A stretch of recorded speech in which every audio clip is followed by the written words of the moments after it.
Kejaksaan Agung menyita uang ratusan miliar rupiah terkait kasus korupsi Duta Palma Group. Inilah uang 479 miliar dalam kasus tindak pidana pencucian uang PT Duta Palma Group yang menjerat korporasi PT Darmex Plantations. Direktur Penuntutan Jaksa Agung Muda Pidana Khusus Kejagung, Sutikno, menjelaskan uang miliaran ini disita dari dua anak perusahaan PT Darmex Plantation, yaitu PT Deli Muda Perkasa yang bergerak di bidang perkebunan sawit dan PT Teluk Kuantan Perkasa yang bergerak di bidang pengelolaan kelapa sawit. Rencananya uang ini akan dikirim ke luar negeri melalui jasa perbankan.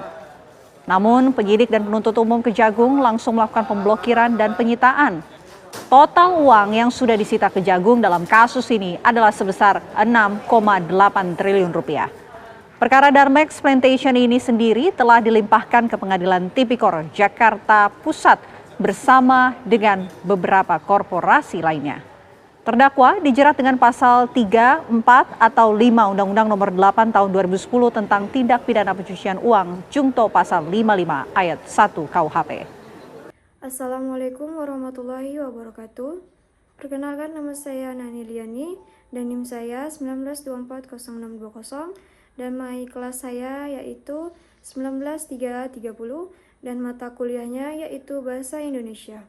Di sini saya mengambil kasus korupsi yang sudah terpopuler, yaitu mengambil berita tentang kasus Wilmar Group yang dimana mereka korupsi ekspor CPO uang sebesar 11,8 triliun yang disita. Skandal korupsi terbesar di sektor ekspor minyak kelapa sawit Indonesia melibatkan Wilmar Group dan kerugian negara mencapai miliaran rupiah. Nah, selanjutnya yaitu kasus korupsi ekspor CPO, skandal besar di Indonesia, sawit Indonesia. Kejaksaan Agung telah menyusut kasus korupsi yang melibatkan fasilitas ekspor crude palm oil atau CPO selama periode 2021 sampai 2022. 3 kelompok perusahaan besar menjadi tersangka utama dalam kasus ini. Yang pertama ada Wilmar Group, yang kedua ada Permata Hijau Group, yang ketiga ada Musimas Group. Investigasi mendalam menunjukkan bahwa kerugian negara dari praktik korupsi ini mencapai nilai fantastis senilai 17,7 triliun. Menjadi kasus ini sebagai salah satu kasus ekonomi dan korupsi terbesar yang pernah terjadi di Indonesia. Skala kejahatan ini mencerminkan sistemiknya praktik penyimpangan yang terjadi di dalam rantai ekspor CPO. Nah, penyitaan uang sebesar 11,8 triliun dari Wilmar Group. Di sini ada penyajian waktunya, yaitu dari bulan Juni 2025 dan jumlah yang disita sama kejaksaan yaitu 11,8 triliun dan signifikansinya yaitu terbesar dalam sejarah penanganan korupsi Indonesia. Kejagung menyita dana sebesar 11,8 triliun dari 5 anak perusahaan Wilmar Group. Perusahaan yang menjadi target penyitaan meliputi PT Multimas Nabati Asahan dan PT Multi Nabati Sulawesi, PT Sinar Alam Permai, PT Wilmar Bioenergi Indonesia, dan PT Wilmar Nabati Indonesia. Penyitaan besar-besaran ini mencerminkan upaya Kejagung untuk memulihkan kerugian negara dan menunjukkan tekad serius dalam memberantas korupsi di sektor tragis. Nah, kita bisa lihat tumpukan uang senilai pecahan Rp100.000 dan nilai yang ada di gambar ini sekitar 2 triliun di gedung Kejagung Jakarta, dan ini juga sempat viral. Selanjutnya yaitu vonis lepas yang kontroversial dan dugaan suap senilai 60 miliar. Dalam perkembangan yang mengejutkan, pada 19 Maret 2025, Majelis Hakim Pengadilan Tipikor Jakarta Pusat memutuskan untuk membebaskan Wilmar Group dan 2 korupsi lain dari jerat hukum. Meskipun fakta di persidangan menunjukkan bukti kesalahan benar, di sini ada 3 poin. Yang pertama, putusan lepas terdakwa. Meski terbukti bersalah, majelis hakim memutus bebas untuk ketiga korporasi tersebut. Yang kedua, yaitu dugaan suap senilai 60 miliar. Terdapat indikasi pemberian suap kepada penjabat pengadilan untuk mempengaruhi putusan.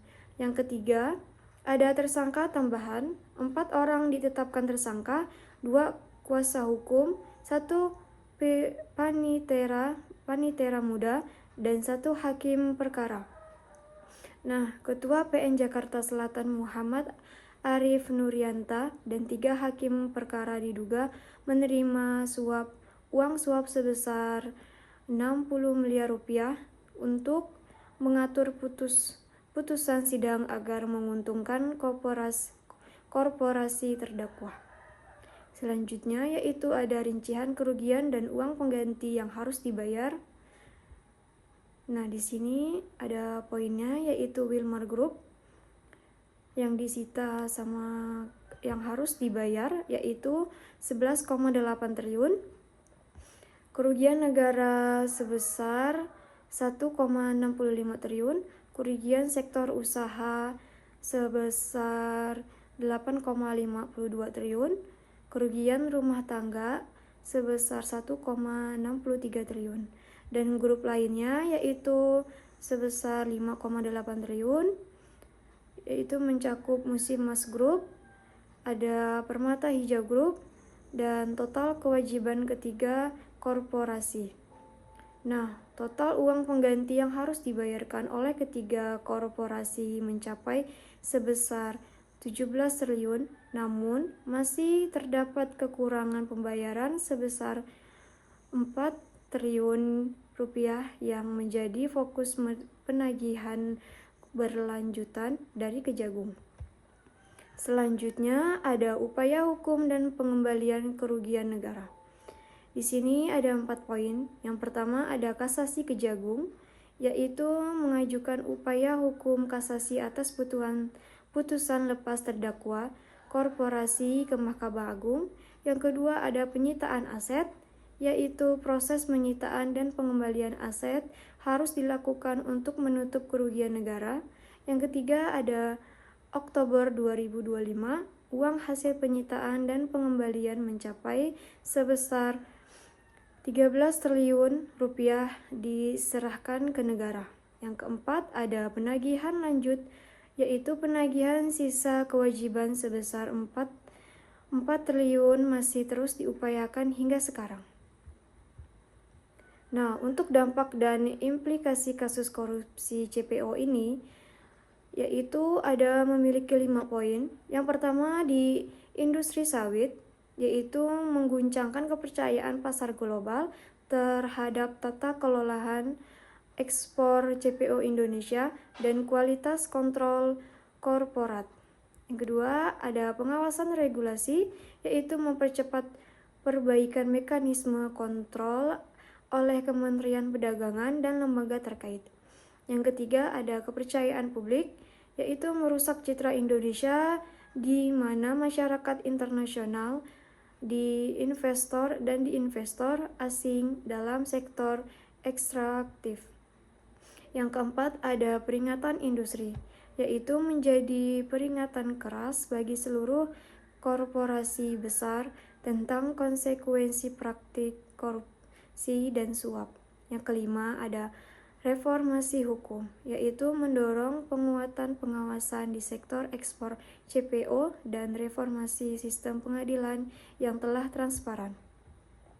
Nah, untuk titik balik penegakan hukumnya, untuk kasus Wilmar Group sebagai momentum reformasi korupsi korporasi, di sini ada 3 poin. Yang pertama ada pemulihan kerugian, yaitu penyitaan sebesar 11, triliun menandai langkah signifikan dalam upaya pemulihan kerugian negara dari tindakan korupsi korporat berskala besar.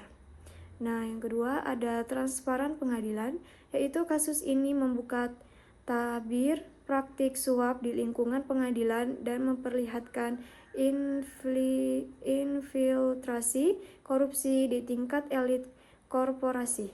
Yang terakhir ada harapan reformasi, diharapkan akan mendorong penegakan hukum yang telah jelas atau yang lebih jelas, transparan dan konsisten demi keadilan dan stabilitas ekonomi nasional.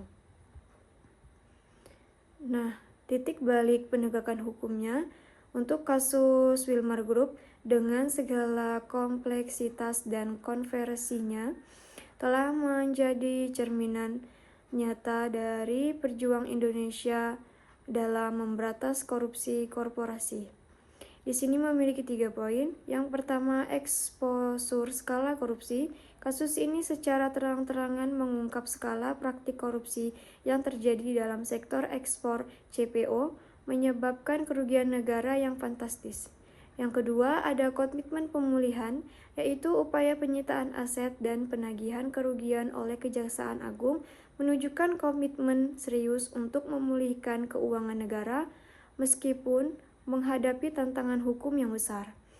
Yang ketiga, ada dorongan reformasi sistem, yaitu kontroversi putusan pengadilan dan dugaan suap telah memicu desakan kuat untuk reformasi penyeluruh dalam sistem pengadilan dan pengawasan regulasi demi terciptanya tata kelola yang lebih transparan dan berkeadilan. Nah, untuk kesimpulan dari berita yang saya ambil, yaitu korupsi Wilmar Group merugikan negara.